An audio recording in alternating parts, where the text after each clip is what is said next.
Bismillahirrahmanirrahim. Assalamualaikum warahmatullahi wabarakatuh. Pada kesempatan kali ini saya akan menerangkan tentang khos.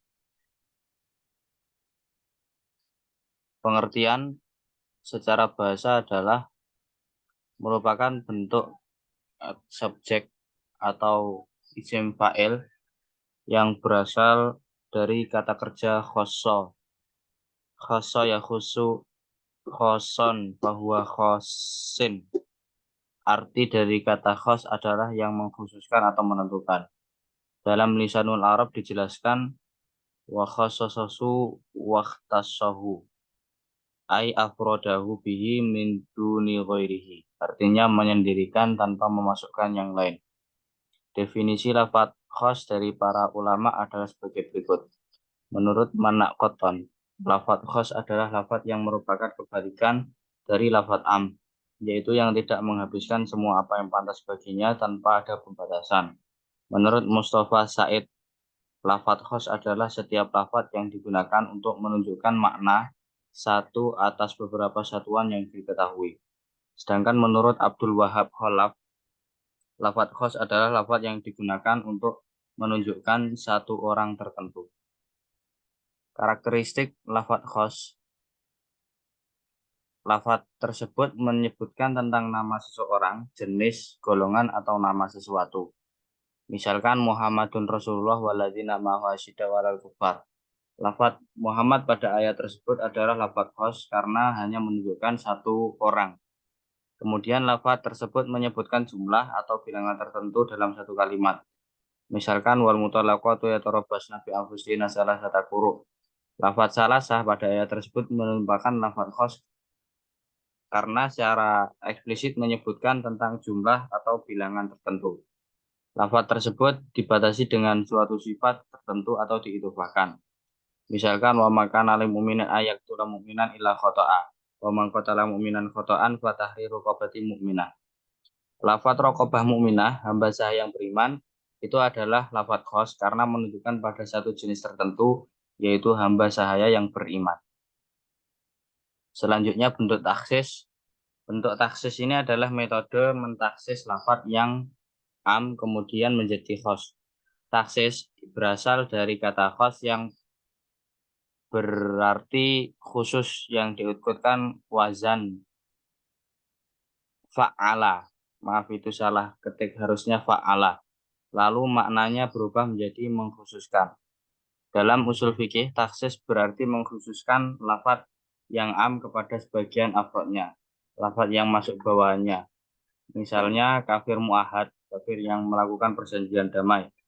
Mentaksis ayat faqtulul musyrikina.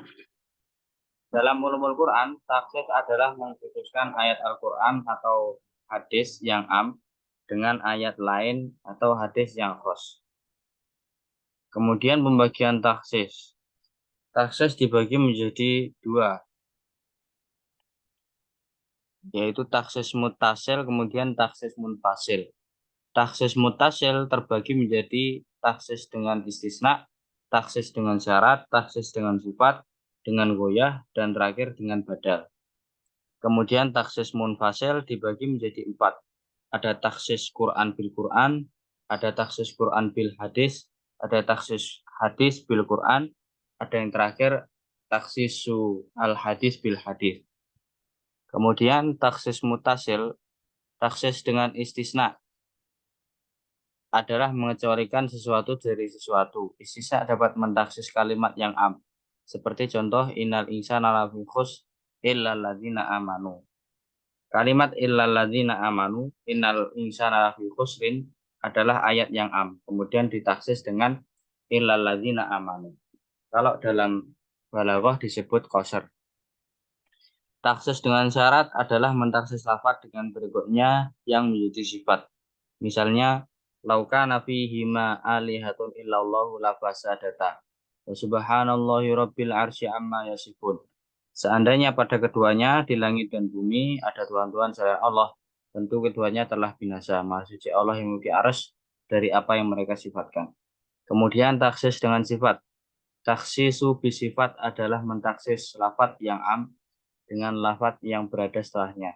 Misalnya Wa man qatala mu'minan khata'an fatahriru raqabatin mu'minah. Artinya, barang siapa membunuh seorang mukmin yang tidak disengaja, maka ia harus memerdekakan hamba sahaya yang beriman. Nah, kata rokobah mukminah itu rokobah berbentuk masih am.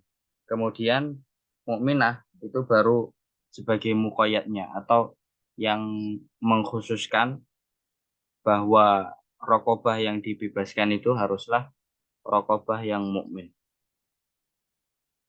Kemudian taksis munfasil, oh,